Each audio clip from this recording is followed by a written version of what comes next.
Good afternoon, welcome to UK Column News. It is the 17th of October 2014 and it's just gone 1 o'clock.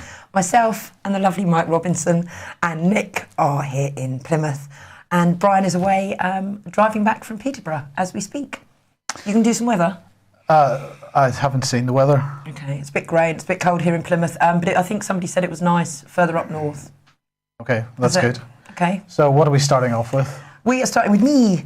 Cast your minds back to April of 2013 when we covered the story of Andrew Pimlott from Plymouth, who died after being tasered whilst doused in petrol. Well, the officer from Devon and Cornwall Constabulary should have been charged with manslaughter and misconduct, but the CPS has decided there is insufficient evidence. The case is now likely to be referred to the IPCC, which is investigating the unnamed officer for gross misconduct. In this article, they highlight a number of controversial cases where tasers have been used. One in 2012 of a James McCarthy. He suffered a heart attack after being hit twice with a taser. December 2013, a teenager with learning difficulties was tasered in Plymouth. And then there was an incident with a pensioner from Chorley who was blind, and officers tasered him when they mistook his white stick for a samurai sword. Now, what interests me most about this is the fact that the CPS found insufficient evidence. Well, hold on. Right, because what drugs were the CPS taking, right? Because is it now the CPS's job, well, increasingly it is, to decide whether there's a case to answer or not? Or is that for a jury? That's for a jury, yeah. But the fact of the matter is, there's hardly any, with regards to Melanie, the link here is the CPS saying there wasn't sufficient evidence, but they've managed to find sufficient evidence to lock Melanie away on remand. Exactly. So it's... You know, it kind of links in nicely to this. So the CPS is basically not doing their job? Yes. But anyway, let's move on to Melanie Shaw then. Okay, so here we are. Brian got up there at about, I don't know, 10 o'clock was it? Something like that, 10 o'clock this morning, got inside and they decided to kick them out and told them to wait outside on the street for Melanie. That's the back door where she would have been coming out of this morning at around 11:30. And I've got a statement here. Melanie was picked up at 11:20, released on bail and will be in a safe place until trial on the 28th of October. She wants to thank every single one of you for the support that you have shown us. She's absolutely blown away. She's going back to a safe house now. Brian is with her and driving her. She is very, very wobbly, lost a lot of weight and quite emotional. I spoke to her very briefly and, yeah, she's been through the middle of it. So she'll be more next week, I think, talking, won't she? So yeah. She'll be talking more next week. But again, thanks to everybody who have supported her, especially within all the groups that were set up and the Twitter storms and everything else that you've done. She really does appreciate it. So thanks to all of you. And there'll be more next week when she's had a bit of time for rest, seen doctors and got that leg sorted as well. Yes, so the prison had their little protest about the support that she got clearly by the treatment of the people that were coming to meet her this morning. And they just had to make their little point, I suppose. Yes, of course they did. Okay, well, moving on then to economic issues. Last week we mentioned a swathe of official reports discussing the state of the financial system, including this one from the IMF, Legacies, Clouds and Uncertainties. Well, in the last couple of days, the reality of the latest stock market collapse, and so we're seeing similar articles now appearing in the mainstream press, and things are starting to get a little bit hysterical. Ambrose Evans-Pritchard here suggesting that we're looking at, in fact, we need perpetual quantitative easing. So what he says here is combined tightening by the US and China has done its worst. Global liquidity is evaporating. Markets are suddenly prey to the disturbing thought that the 5.5-year expansion since the Lehman crisis may already be over. Well, there was no genuine expansion at all, so that it can't be over if it never started. And that's the chief reason why the price of Brent crude has crashed and why yields on US government bonds have fallen and German bunds are absolutely slumping and so on. And he's really getting very depressed and negative and sad about things. And he goes on to say crashes are another story. They signal global stress, doubly dangerous today because the whole industrial world is one shock away from a deflation trap, a psychological threshold where we batten down the hatches and wait for cheaper prices. This is the 9th circle of hell in economics, he says. And he says he starts commenting about the fact that China really isn't going to be doing anything to help this situation. And he says that the Chinese premier is targeting jobs, not growth, willing to deflate the economy, the Chinese economy, and purge excess capacity in the steel and shipbuilding industries as long as the unemployment rate does not rise much above 5%. This may be the right course for China, but it's an unpleasant shock for those across the globe who feel the dragon, who feed the dragon for a living. And Pritchard echoed here in Business Spectator by Adam Carr, and he's saying that he's highlighting a guy called Guy Debelle, who is the Assistant Governor for Financial Markets at the Australian Reserve Bank, the central bank in Australia, and he says that Guy Debelle caused quite a stir with comments that he made on Tuesday this week when he suggested that volatility is too low and that markets are underpricing risk and so on. And he's saying that this has struck a chord with many, especially, which is causing the sharp drops in stock markets and commodity prices. But he says, no matter what, at the first sign of trouble, the printing presses will be ramped up again, and markets know this. Rates will stay low for many years as a result, as interest rates. And so really he's echoing Evans Pritchard, saying that we're looking at a state of perpetual money printing in order to keep the markets afloat.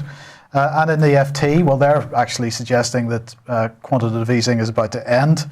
And so really it's a bit unclear as to what's going on, because Adam Carr is saying that volatility is too low. The Financial Times is saying that volatility is high, or at least we're heading into a time when volatility is going to be high. So it's not really clear what's going on here. Are they going to keep the printing presses running? Are they not going to keep the printing presses running? What do you think? I think no matter what they do, they're absolutely going to keep them running. No matter whether they keep them running or not, it makes no difference. This financial system is totally destroyed. It has no hope. They have no options. And the only option is to try and produce our way out of it. And that means splitting up the banks, Bradbury Pound. These are the policies that we're talking about. It's in the newspaper. I know some people have received their UK column newspaper today. They've received it before us. Yes, indeed. Yes, well done. So there are no options within this financial system. But there's not going to be any, it's not looking like any more production is going to be coming out of this country for a while yet, is it? But that's a matter of choice. Absolutely. That's a matter of choice. It's government policy we're talking about. Okay. And whether the banks are going to continue to call the shots. The banks are only looking out for themselves. They're trying to keep a totally bankrupt financial system. And the government's only looking out for the banks. And the government are looking out for the banks. That's our problem. We have no sovereignty in this country. In City AM, the Bank of England spokesman Andrew Haldane saying interest rates are going to stay lower for longer. They really have no option but to do that. He's saying that Bank of England have kept rates at their lowest for quite a long time. It's going to continue that way. He's saying that he's describing these interest rates as being painfully low, and he said, on balance, my judgment on macroeconomy has shifted the same way I have tended to view the economy through a bimodal lens. Let's not even worry about what that is. It's just a load of nonsense. And recent evidence in the UK and globally has shifted my probability towards a lower trail for interest rates. Put this in plainer English, I'm gloomier. So he's gloomier, everybody's gloomy. Nobody's coming up with any answers, not within the financial system, and so on. So, well... Any good news? No, because... what he also said was that in this article here, they also said, however, the situation for the UK is better than others, with Haldane pointing out that the fall in unemployment from 8.4% to 6% is that's a great thing, and the fastest growth in the G7 in the UK. Yes, but at the same time, we have this situation because, if we look at financial calamities going back quite a number of years and look at falling wages, contracting standards of living, the worst case was 1874 when we had 4 years, 1921 and 1976, 2 years of contraction in wages, and we've had just a steady contraction in wages since 2007. But it's worse than that, isn't it? Because we're also seeing a steady contraction in high-value jobs being replaced with rubbish jobs in supermarkets and coffee shops. We've got the highest inequality within the G7, haven't we? What, in terms of salaries, you mean? just inequality in this country compared to this richness. Well, that is a perfect lead into this story, because here we've got the UK's highest paid boss. This is Stephen Peckham, and he earned £31 million last year, which might not be as much as Judge Judy, but it's still more than 2,000 times. What's he do? Well, he's the head of a corporation. What's the corporation? Melrose, is that? Yeah, Melrose, yeah. What is Melrose? Well, I don't know. It doesn't matter. This is not the point. The point is you're talking about the disparity between what the top earners are earning and what the bottom earners are earning, and that highlights it very well. But while we've got all this panic about volatility and financial instability in this country and this world, other countries don't seem to care too much about it, and they continue to invest in infrastructure and high technology stuff. So we've got Argentina launching their first telecoms satellite, and we've got India launching its own GPS satellite. This is, I believe, is their third GPS satellite going up, and all these countries are investing huge quantities of money, and obviously in the process they are investing in the futures of their young people in training and in education and health. And we're going to be talking about Ebola shortly. Obviously, India really at risk if there is any kind of pandemic. We may have discussions about that, but because India has such a lot of poverty at the minute, they have big risks.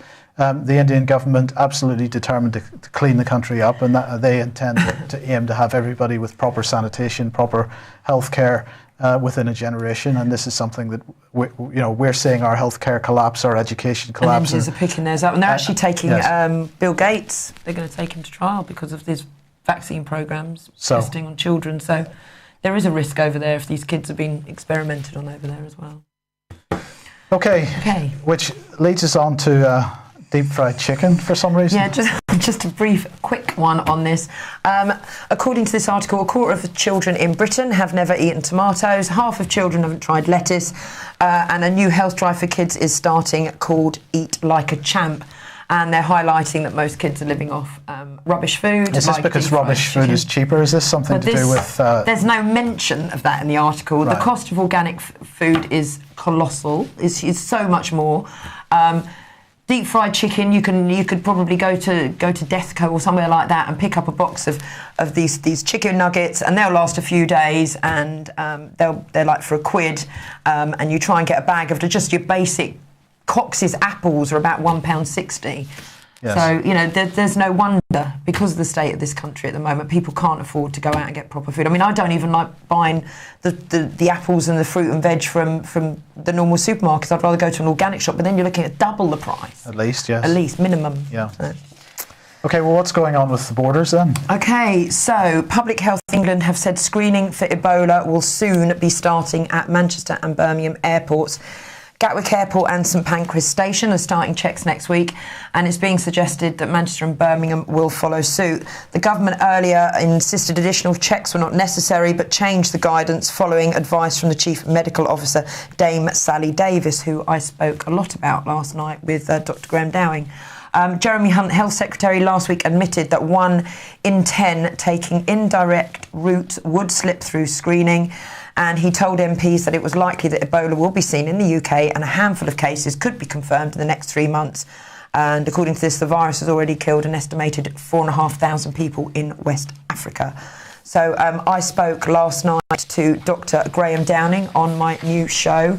He highlighted a book that Dame Sally Davis has written, and I can't remember the name of it now, but she actually says there that she wants to get people into camps if a pandemic comes out, and to be putting people in camps. And he's been a bit blown away by now this whole Ebola scare, and basically you can see what he read in her book is starting to come. Mm. John Grisham's been a bit silly. John Grisham's an idiot. Sorry. John Grisham has backpedalled on his comments on child pornography. In a statement on his website, he wrote, Anyone who harms a child for profit or pleasure, or who in any way participates in child pornography online or otherwise, should be punished to the fullest extent of the law. My comments made 2 days ago during an interview were in no way intended to show sympathy for those convicted of sex crimes, especially the sexual molestation of children. I can think of nothing more despicable. I regret having ever made these comments, and I apologise to you all. Yes, it's too late, mate. You said it and it's out there. Well, he has said it, and it is out there. But of course, we've got this new right to be forgotten law in Europe, at least. So unfortunately, he's in the United States, and he doesn't have a right to be forgotten yet. But we have the right to be forgotten here. And apparently, this is from earlier in the week. Computer Weekly here reporting that the UK ranks third in the number of requests to Google asking for the right to be forgotten. Now, this comes from a ruling from Europe. And it's the research is showing that Google has received 146,000 takedown requests since the European Court of Justice ruling in May 2014, and at 35%, well, actually, only 35%, let's say 35% of web pages that have been asked to be taken down from the UK have been taken down. The other 65% haven't. Well, that's an interesting thing. I would like to know, Lou, if people that have said silly things in their past are entitled to ask Google to remove that content from Google search rankings, do we get the right to ask Google to remove Tony Blair from the search rankings completely? Let's just remove him from the planet. We just want to remove him from history. Yeah, gone. So I think we should get the right to do that as well. Exactly. Somebody should take that. But this is perfect for politicians, isn't it? And BBC type people who have slipped up. This is just the perfect thing for them, isn't it? It is. So far, Google is not, as I say, Google is not removing or acting on all these requests. I don't know that there's too much transparency about what the process is that they go through. So maybe we need a bit more of that. Yeah, I think so. But they're certainly not taking all requests seriously. And of course, it doesn't remove the actual material from the internet. It only removes the material from Google's rankings. So it might be harder to find the information, but it's still there. And unless there's actually a court order given to the website owner themselves, the original material will still be there. So the other question in my mind, which I don't know the answer to either, I'd be happy for anybody that could find this out, is whether whether these removals only apply to, if it's in the UK, for example, only apply to European Google domains, so google.co.uk or google.fr, for example, or if you go and search on google.com in the States, whether that those results will turn up, with the use of a VPN or so do you appear to be coming from the States. I don't know the answer to that either, and maybe somebody could find that out for me. But in the meantime, Theresa May, Brian's of course, bird. snooping like crazy at the moment. And she was in front of the Intelligence and Security Committee discussing the harvesting of communications data. She maintains that that's not an invasion of privacy. She said that the bulk collection of personal communications data was not in itself an invasion of privacy, and that they have to have, she says that they have to have a haystack to be able to find the needle, and they need the needle in order to keep the public safe. So this is basically echoing the sentiments of the Australian Prime Minister when he said that you've got to give up some of your freedoms in order to stay safe. Well, sorry, if our governments weren't financing the terrorist organisations which are allegedly making a threat, then there would be no issue of safety. So this is really just an excuse to collect lots of data. Theresa May said that, she is spending most of her time these days processing the warrants in order to get to put these taps on to make sure that this data is collected. And of course, she refused to answer the question from Malcolm Rifkind about how many people were identified as being potential terrorists or criminals as a result of this data collection. She said, she just said that she wasn't going to answer that. And, so we have a policy of neither confirming nor denying anything, is what she said. So that's really spectacular. Anyway, okay, moving on. This next story really shouldn't come as a surprise to anybody. We've been talking about we've been talking about this for a long time, and that in fact any moves towards euthanasia would be a slippery slope. Yeah, and well, here we go. Yeah, it's reported that nurses and doctors who help severely disabled or terminally ill people to take their own lives are unlikely to face criminal charges. Changes in guideline approved by our very own Alison Saunders, who's made sure Melanie was kept incarcerated. She's head of the public prosecutions, as you know. It said the change was simply clarification and would not offer immunity against prosecution. But this change has been criticised by Dr. Peter Saunders, who is Director of Care Not Killing. He said this is a very concerning, that Alison Saunders is effectively, at a stroke of her pen, decriminalising assisted suicide by doctors and healthcare workers, as long as they don't have a relationship with the patient. So we've already had somebody from Holland speak out, the guy who was first of all promoting euthanasia. He's recently come out, and we did cover it on this show, what a bad idea it was, and he wished he'd never spoken up for euthanasia, and it's at the highest rate it's ever been. At the end of the day, it's about getting rid of people as inexpensively as possible, rather than providing them with expensive palliative care that might give them a quality of life until the day they die. It's about getting rid of people that are just too expensive to live. Lucius Cetus, and we covered a lot of this, you know, with regards to FEMA camps and everything else on last night's show, so the pod's going to be up later. Okay, so constitutional stuff then. We've got a debate in Parliament today. Wow, I didn't know they did that kind of thing anymore. But apparently we do have a debate in Parliament today about the EU referendum, because we're going to have a new EU referendum bill, which has been put forward by that gentleman, Bob Neill. He's behind the bill, and it's getting all kinds of support from Conservative MPs like Sajid Javid, for example. Oh, really? Yes. So Tories, for a second time, according to the BBC here, trying to legislate for an EU referendum. Of course, they're getting all kinds of support from Nigel Farage and others, and they're debating this bill tabled by Bob Neill, and they're hoping to have a vote by 2017. Well, that's nice. Yeah. I don't believe that if we get a referendum, it's going to be a genuinely free vote. I think there's going to be a significant amount of manipulation of the. But I mean, perhaps I'm just being too cynical, because there's no manipulation of the Scottish vote at all, and certainly there were never any manipulation of any of the other European votes, like in Ireland, for example. No, exactly. They just get a second chance, didn't they? Right.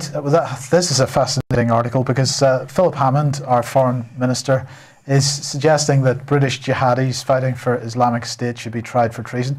I think they should join the queue, Philip, and maybe you should be on that queue with some of your colleagues.